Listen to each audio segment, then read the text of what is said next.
दर्शकवृन्द नमस्कार। AP talk टाइममा स्वागत छ। म मनोज जोशी।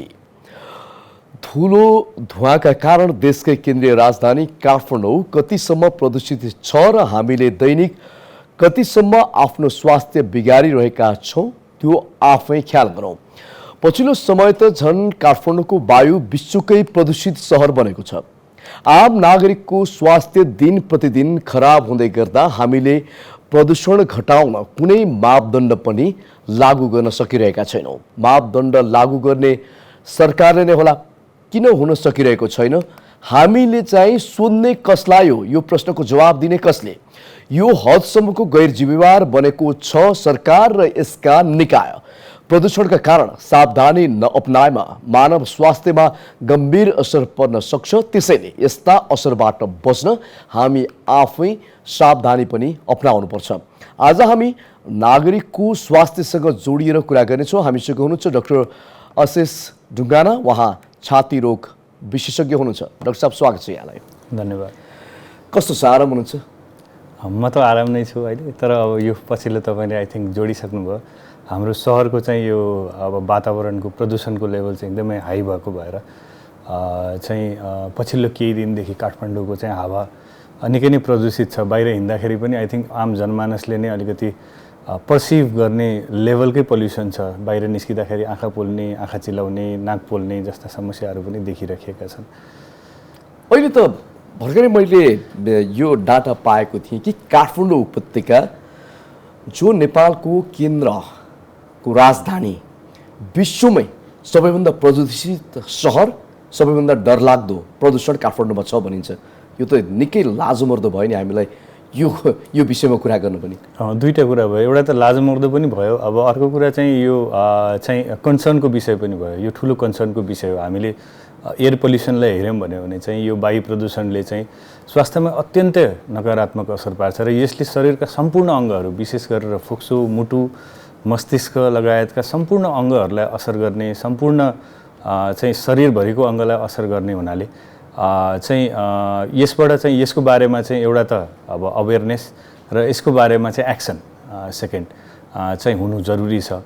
हामीले यो देखिरहेको चाहिँ पछिल्लो केही वर्षको ट्रेन्ड नै हो। जस्तो यो मौसममा चाहिँ विशेष गरेर यो काठमाडौँ वरिपरिका जङ्गलहरूमा या देशैभरि भनौँ न डढेलो लाग्ने, त्यहाँबाट चाहिँ यो एमिसनहरू बढी हुने। त्यसै गरी अब सहरको एमिसन त हाम्रो जुन पुरानो चलिरहेको छँदैछ, भेहिकलबाट हुने एमिसन, इन्डस्ट्रियल वेस्टबाट हुने एमिसन, यो सबैले गर्दाखेरि चाहिँ पटक पटक हामीले यो पहिलो पटक होइन, पटक पटक चाहिँ यो चाहिँ पोल्युसन मापन गर्ने जुन निकाय छ या जुन पोल्युसन मापन गर्ने चाहिँ जुन विधि छ एक्युआई भन्ने, यो एक्युआईको ऱ्याङ्किङमा पटक पटक काठमाडौँ चाहिँ विश्वमै सबभन्दा प्रदूषित सहरको रूपमा चाहिँ आएको यो पहिलो घटना त होइन।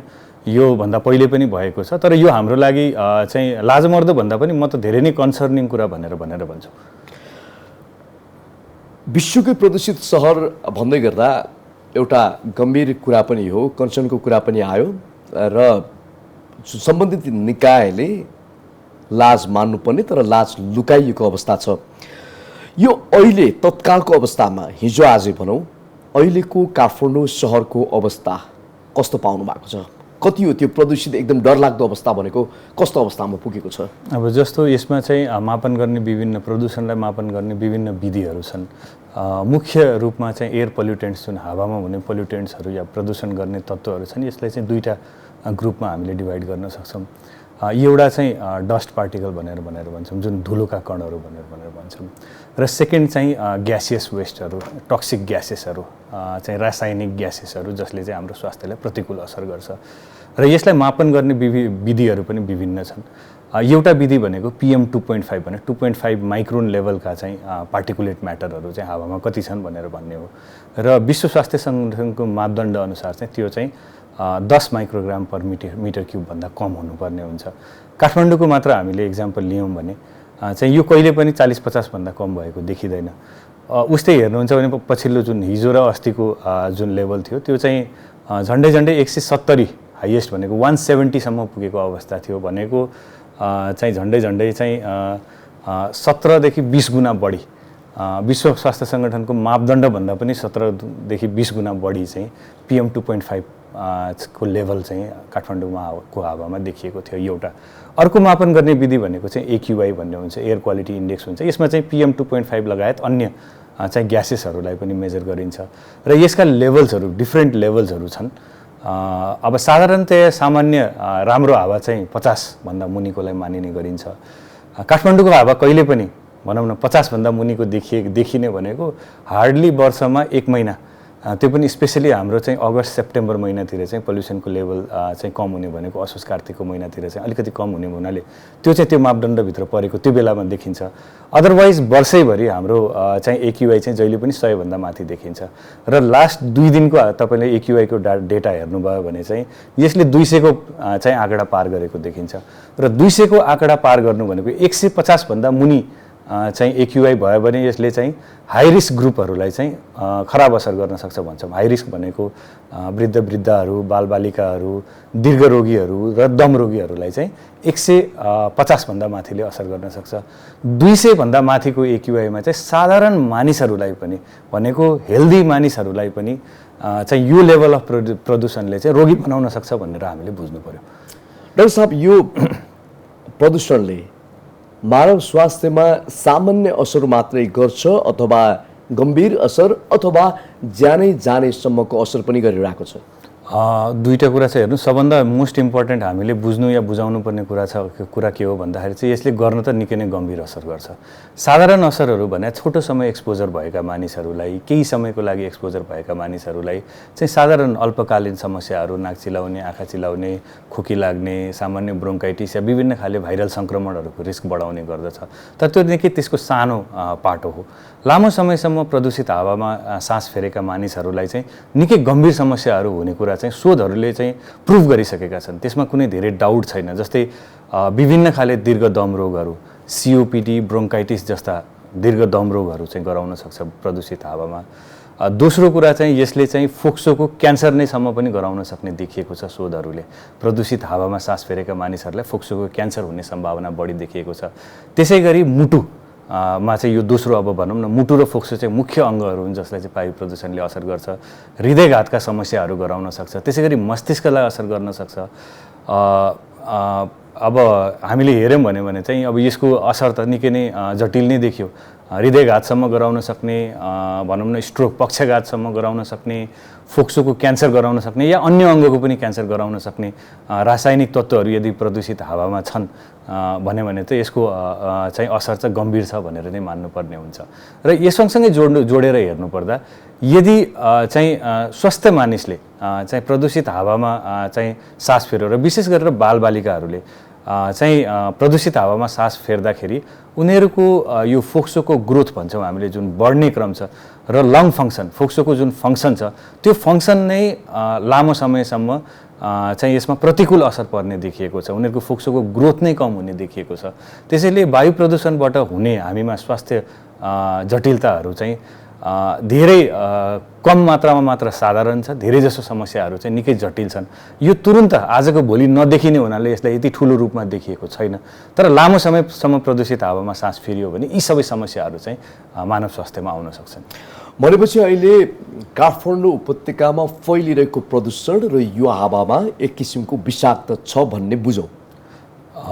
एकदमै एक्ज्याक्टली विषाक्त छ र यो विषाक्तले चाहिँ बिस्तारै हामीलाई बिरामी बनाउँदैछ भन्ने पनि बुझौँ। यो तत्काल हिजोआज देखिएको छ नि, धेरै मानिसहरू बिरामी परे, सङ्क्रमण एकातिर छ, कोरोना भाइरस एकातिर छ, जोखिम छ मानव स्वास्थ्यमा।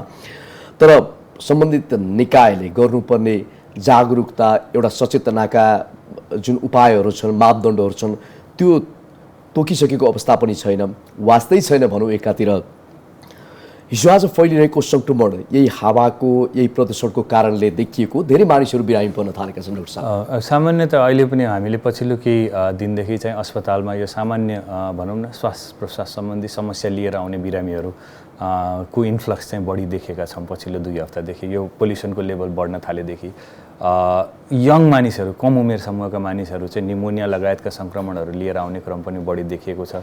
त्यसका साथसाथै पछिल्लो 2 हप्तामा कोरोनाको सङ्क्रमण दर पनि बढेको देखिन्छ। यो सबै सङ्क्रमणहरूको risk factor, one of the risk factors चाहिँ एयर पल्युसन हो। त्यसैले गर्दाखेरि यसले चाहिँ कन्ट्रिब्युट गरेको छ भनेर भन्नु चाहिँ कुनै पनि रूपमा चाहिँ गलत हुने छैन, एउटा पार्ट।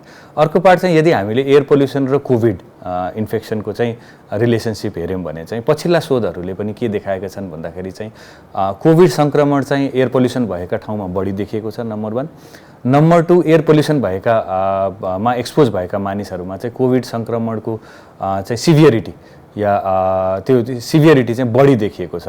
त्यसैले गर्दाखेरि चाहिँ अब अहिले हालैको कुरा गर्नुहुन्छ भने चाहिँ यो अब एउटा दुईटा भनौँ न चाहिँ कोभिड र एयर पल्युसनको दुईटाको यो कम्बिनेसन, कम्बो इफेक्ट चाहिँ भइरहेको चाहिँ हामीले मान्न सक्छौँ। वायु प्रदूषणले दीर्घकालीन र आपतकालीन कस्तो असर गर्छ? मैले अघि भने एउटा अल्पकालीन असरहरू चाहिँ साधारण हुन्छन्। जस्तै अहिले सामान्य काठमाडौँको हावामा चाहिँ हामी बाहिर निस्क्यौँ भने, विशेष गरेर धेरै वायु प्रदूषण भएको ठाउँहरू हावाहरूमा निस्क्यौँ भने चाहिँ सामान्य आँखा पोल्ने, नाक चिलाउने, छाला चिलाउने, होइन, खोकी लाग्ने जस्ता सामान्यहरू चाहिँ सामान्य अल्पकालीन असरहरू, सर्ट टर्म इफेक्ट्सहरू देखिन्छन्। लङ टर्म इफेक्ट्सहरूमा चाहिँ मुख्य गरेर चाहिँ यसले चाहिँ फोक्सोमा यो रोग प्रतिरोधात्मक क्षमता कम गर्ने, फोक्सोको लङ फङ्सनलाई कम गर्ने र लङ टर्म चाहिँ पोल्युटेड एयरमा सास फेरिरहेका मानिसहरूलाई चाहिँ दीर्घ दम रोग र सास प्रश्वासको रोग लाग्ने, त्यसै गरी प्रि एक्जिस्टिङ पहिलेदेखि दम रोग भएका मानिसहरू र विशेष गरेर आस्थमा भएका यङ पपुलेसनहरूमा पटक पटक यो आस्थमाको अट्याक आउने जस्ता समस्याहरू देखिन्छन्। त्यसै गरी यसले दोस्रो चाहिँ मुख्य रूपमा असर गर्ने अङ्ग भनेको मुटु हो र यसले रक्त धमनी सम्बन्धी, ब्लड भेसलहरू सम्बन्धी मुटुको चाहिँ विभिन्न रोगहरूलाई निम्त्याउँछ। कोरोनरी आर्टरी डिजिज जुन हृदयघात भन्छौँ त्यसको लागि पनि यो एउटा इम्पोर्टेन्ट रिस्क फ्याक्टर हो। त्यस्तै यसले चाहिँ अन्य अङ्गहरूलाई पनि असर गर्छ। जस्तो हामीले हेऱ्यौँ भने चाहिँ हाम्रो मस्तिष्कलाई पनि असर गरेर हुन्छ, पक्षघातको रिस्क बढाउँछ, कग्निटिभ डिक्लाइन भनेर भन्छौँ हामीले, टाउको दुख्नेदेखि लिएर चाहिँ लङ टर्ममा चाहिँ न्युरोलोजिकल इम्पेयरमेन्ट हुने देख्छौँ। त्यसै गरी चाहिँ यो एयर पल्युसनले इफेक्ट गर्ने केही टार्गेट पपुलेसनहरू, हाई रिस्क पपुलेसनहरू छन्, विशेष गरेर वृद्धहरूलाई छाती सम्बन्धी विभिन्न सङ्क्रमणहरू देखिने, छाती सम्बन्धी विभिन्न रोगहरू देखिने, त्यसै गरी गर्भवती महिलाहरूलाई चाहिँ गर्भमा रहेको बच्चालाई पनि असर गर्न सक्छ वायु प्रदूषणले भन्ने हामीले बुझ्नुपर्छ। विभिन्न खाले कार्डियाक डिफेक्टहरू भने मुटु सम्बन्धी रोगहरू, प्रिम्याच्योर बर्थ वेट, प्रिम्याच्योर बर्थ हुने या लो बर्थ वेट, जन्मिँदाखेरि नै बच्चाको तौल कम हुने, यी समस्याहरू चाहिँ गर्भवती महिलालाई मात्र होइन कि गर्भमा रहेको बच्चालाई समेत पनि वायु प्रदूषणले असर गर्छ। त्यसैले वायु प्रदूषणले गर्ने असरहरू चाहिँ निकै नै भेरिड छन् र सम्पूर्ण शरीरका सम्पूर्ण अङ्गहरूमा गर्छन् र यो असरहरूबाट बच्नलाई चाहिँ मुख्य रूपमा चाहिँ हामीले सास फेर्ने हावा चाहिँ स्वस्थ हुनु निकै जरुरी छ। भनेपछि हामीसँग त अब सामान्य उपाय भनेको मास्क लगाउनु बाहेक अरू केही पनि भएन। मास्क लगाउनु या प्रदूषित हावामा नजानु चाहिँ हामीले पर्सनल लेभलबाट गर्न सकिने चाहिँ कुरा हो एउटा। यदि हावा प्रदूषित छ भने त्यस्तो ठाउँमा जानु भएन, नम्बर 1। र विशेष गरेर यो सहरी चाहिँ वातावरणमा चाहिँ एउटा एक्सर्साइज गर्ने या मर्निङ वाकमा जाने चाहिँ जुन छ त्यो चाहिँ प्रदूषित हावामा चाहिँ एक्सर्साइज नगर्नलाई हामी सल्लाह दिन्छौँ, किनकि त्यसले सास प्रश्वासको समस्या बढाउन सक्छ, एउटा पार्ट। अर्को पार्ट चाहिँ यो साधारण जुन हामीले मास्कहरू प्रयोग गर्छौँ, यी मास्कहरूले चाहिँ विशेष गरेर धुलोका कणहरू चाहिँ हाम्रो फोक्सोमा जानबाट चाहिँ प्रिभेन्ट गर्न सक्छ। त्यसैले हामीले सहरमा हिँड्दाखेरि चाहिँ मास्क लगाउनु चाहिँ निकै नै जरुरी छ।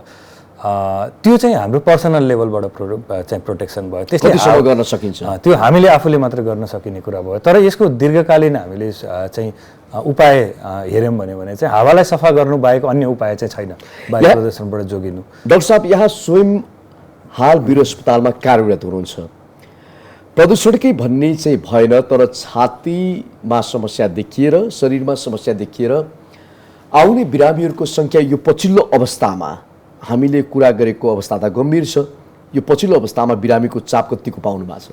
निकै बढिरहेकै देख्छौँ। जस्तो हामीले चाहिँ अब दुईवटा कुरा हेऱ्यौँ, एउटा त लङ टर्म हेऱ्यौँ भने चाहिँ सिओपिडी लगायतका दीर्घ दम रोगको प्रकोप चाहिँ नेपालमा बढिरहेको देखिन्छ। विभिन्न शोधहरूले, नेपालमै भएको शोधहरूले पनि 10 जनामा 1 जनासम्मलाई सिओपिडी दीर्घ दम रोग लागेको छ भनेर चाहिँ देखाउँछ। अब त्यसको मुख्य कारणहरू चाहिँ दुईवटा मुख्य कारण भनेको एउटा धुम्रपान हो भने अर्को वायु प्रदूषण पनि हो र उत्तिकै इम्पोर्टेन्ट रिस्क फ्याक्टर्स हो भन्ने हामीले बुझ्नुपर्ने हुन्छ। त्यसैले गर्दाखेरि चाहिँ अन्य दम रोगहरू पनि या मुटु सम्बन्धी रोगको चाहिँ सङ्ख्या पनि बढिरहेको पाइन्छ नेपालमा।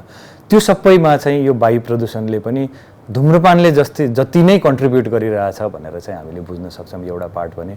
अर्को पार्ट चाहिँ जुन जुन बेलामा यो चाहिँ वायु प्रदूषणको मात्रा बढी देखिन्छ, विशेष गरेर चाहिँ काठमाडौँ उपत्यकामा चाहिँ डिसेम्बरदेखि जनवरी फेब्रुअरीसम्मको महिनामा चाहिँ वायु प्रदूषणको मात्रा अझ बढी भएको पाइएको छ। त्यो बेलामा चाहिँ हाम्रा क्लिनिकहरूमा, हाम्रा अस्पतालहरूमा श्वास प्रश्वास सम्बन्धी समस्या, विभिन्न खाले सङ्क्रमणहरू लिएर आउने बिरामीहरूको चाहिँ अवस्था चाहिँ निकै बढेको पाउँछौँ हामीले। त्यसैले गर्दाखेरि वायु प्रदूषणले हाम्रो स्वास्थ्यमा प्रतिकूल असर पारिरहेको छ या नेपालको जनमानस, नेपालको चाहिँ जनतालाई प्रतिकूल असर पारिरहेको छ भन्ने कुरा भन्नलाई चाहिँ निकै अप्ठ्यारो चाहिँ छैन। डाक्टर साहब, यही प्रसङ्गमा सरकार किन यति धेरै यो हदसम्मको गैर जिम्मेवारपन देखाइरहेछ? यसमा चाहिँ मैले चाहिँ दुईटा कुरा चाहिँ भन्नुपर्ने हुन्छ। यो चाहिँ वायु प्रदूषण कन्ट्रोल कसरी गर्ने भनेर हामीले कुरा गऱ्यौँ भने, अघि भन्यौँ वायु प्रदूषण कन्ट्रोल गर्ने भने पहिलो कुरा भनेको चाहिँ हामीले मुख्य इम्पोर्टेन्ट कुरा भने चाहिँ हावालाई सफा राख्ने हो। र त्यो हावा सफा राख्ने चाहिँ जुन विधि छ त्यो चाहिँ हामीले चाहिँ दुई वेबाट हेर्नुपर्छ। एउटा चाहिँ सर्ट टर्म सल्युसन खोज्नुपर्ने हुन्छ, अर्को चाहिँ लङ टर्म सल्युसन्सहरू पनि खोज्नुपर्ने हुन्छ। सर्ट टर्म सल्युसनहरू भनेको चाहिँ अब अहिलेकै हामीले हेऱ्यौँ भने यो हिजो आजको जुन चाहिँ बढेको वायु प्रदूषण चाहिँ यो विशेष गरेर यो डढेलो चाहिँ देशका विभिन्न ठाउँहरूमा डढेलो लाग्ने बेला हो। र यो डढेलो लागेर जुन चाहिँ वातावरणमा चाहिँ त्यो धुवाँ र धुलो चाहिँ या सुट पार्टिकलहरू जुन आइरहेको छ त्यसलाई कन्ट्रोल गर्नुपर्ने हुन्छ गभर्मेन्टले पनि, नम्बर 1। नम्बर 2 दोस्रो चाहिँ अब हाम्रो सहरहरूमा भएको प्रदूषणलाई कन्ट्रोल गर्नको लागि चाहिँ हामीले पोलिसी लेभलमै चेन्ज गर्नुपर्ने हुन्छ। एउटा त इम्पोर्टेन्ट चाहिँ सहरमा हुने चाहिँ पोल्युसनको सोर्स भने अटोमोबिल्सहरू हो र अटोमोबिल्सहरूबाट हुने इमिसनहरू हो। त्यसैले गर्दाखेरि चाहिँ पुरानो थोत्रा गाडीहरू, डिजेल प्रयोग गर्ने गाडीहरू विशेष गरेर त्यसको चाहिँ प्रदूषण मापदण्ड बनाएर चाहिँ त्यसलाई चाहिँ कर्ब गर्नु इम्पोर्टेन्ट हुन्छ। थर्ड कुरा चाहिँ हामी अल्टरनेट सोर्समा जानुपर्ने हुन्छ, जस्तै इलेक्ट्रिक भेहिकल्सहरूको कुरा आउँछ या अल्टरनेट सोर्स अफ एनर्जीको कुरा आउँछ, त्यसमा जानुपर्ने हुन्छ। चौथो कुरा चाहिँ अवेरनेस पनि हुनु पर्यो जनमानसमा। हुन त अवेरनेस त आजकल छैन भनेर भन्दिनँ, किनकि हामी यो कुरा गरिरहेछौँ, विभिन्न सञ्चार माध्यमहरूले पछिल्लो केही दिनदेखि पोल्युसनलाई चाहिँ एकदमै धेरै इम्पोर्टेन्स दिएर चाहिँ न्युजहरू बनाइराख्नु भएको छ। यो चाहिँ हामीमा आउनुपर्ने अवेरनेस हो। तर अवेरनेसका साथसाथै अब नेक्स्ट फेज भनेको यसको एक्सन हो।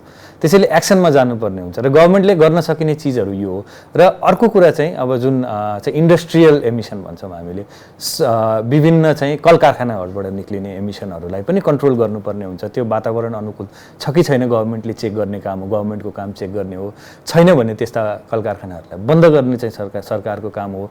त्यसै गरी चाहिँ मान्छे बस्ने बस्तीहरूबाट चाहिँ त्यसलाई टाढा राख्न सक्यो। अब इन्डस्ट्रियलाइजेसन त हामी जस्तो विकसित मुलुकहरूको लागि चाहिने चिज पनि हो।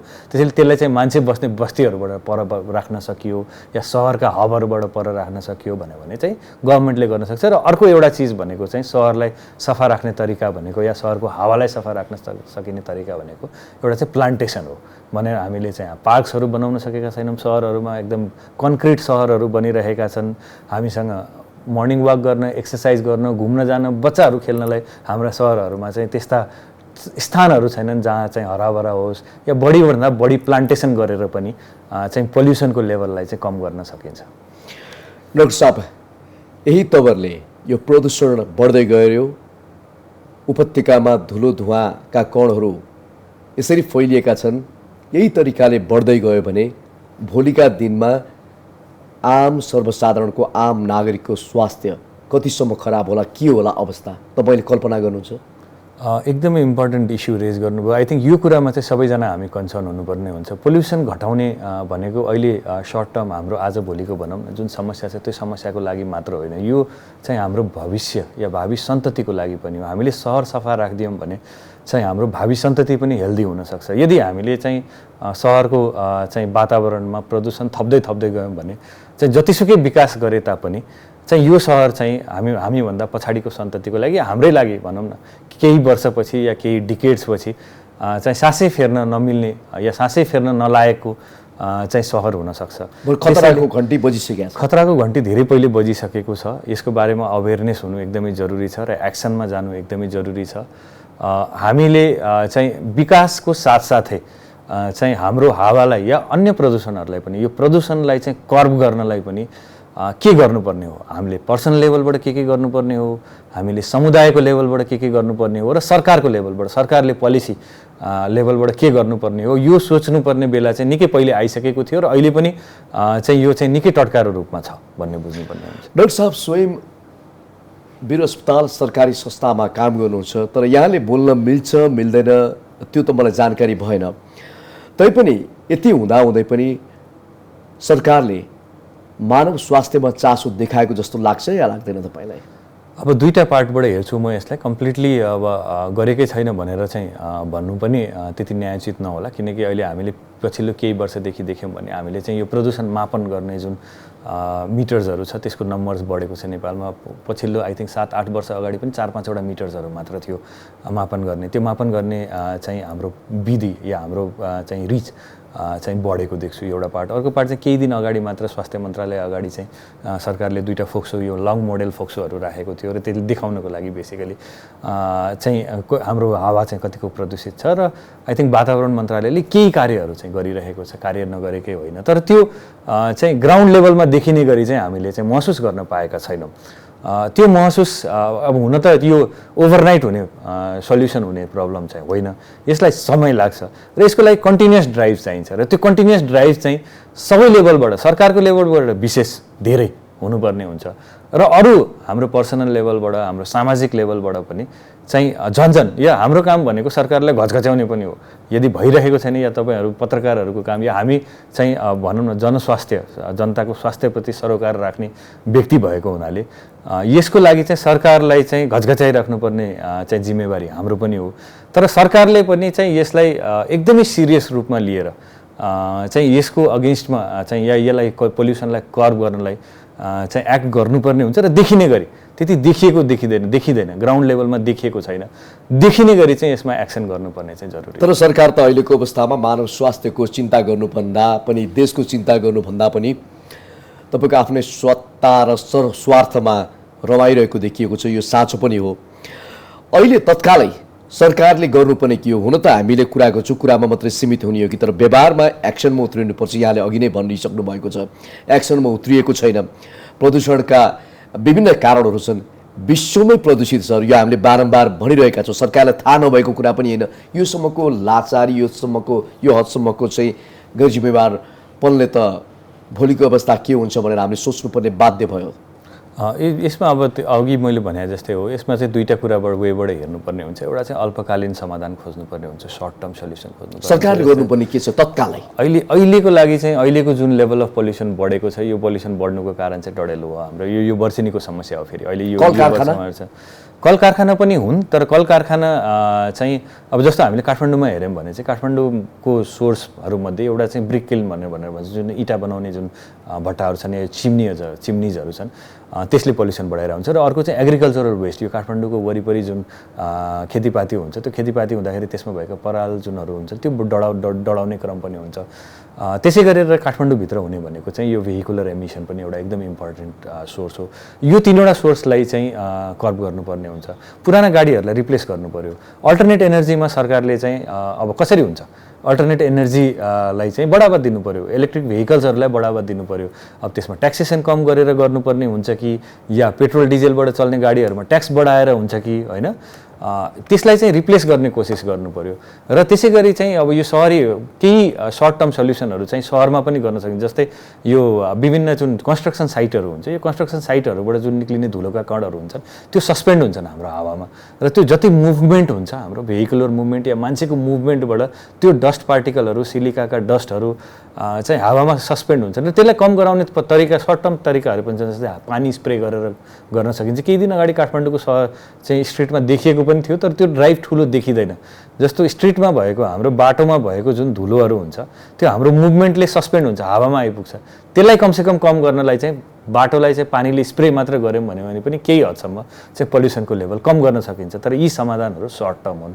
लङ टर्म समाधान भनेको पोलिसी लेभलमा हुनु पर्यो। हाम्रो एमिसन लेभल चाहिँ हामीले कन्ट्रोल गर्नु पर्यो। Industrial emission level, automobile emission level र प्लान्टेसन गर्नु पर्यो। त्यो पनि त सरकारले गर्न सक्छ होइन। सहरमा चाहिँ क्लिन क्षेत्रहरू बनाउनु पर्यो हामीले। भनौँ न हराभरा या रुखहरू रोप्नु पर्यो सकेसम्म धेरै। र यो सबै कुराहरू चाहिँ एउटा सरकारले नै चाहिँ अवेरनेस पनि ल्याउनु पर्यो हैन। दोस्रो कुरा चाहिँ सरकारले पनि त्यसै कुरामा चाहिँ एक्ट गर्नु पर्यो। तत्काल एक्सनमा उत्रनु पर्ने आवश्यकता रहेको छ। एकदमै जरुरी देखिन्छ। यसको मुख्य कुरा चाहिँ म एउटा चाहिँ अझ कन्सर्न के भनिदिन्छु भन्दाखेरि चाहिँ एयर पल्युसनको चाहिँ जुन इफेक्ट छ यो आजको भोलि धेरै देखिँदैन। जस्तो आज आँखा पोल्छ, भोलि आँखा पोलिएन भने हामी चुप लाएर बस्दिन्छौँ। आज हामीलाई खोकी लाग्छ, बाहिर जाँदाखेरि एकदमै अप्ठ्यारो छ, भोलि खोकी लागेन भने हामी चुप लाएर बस्दिन्छौँ।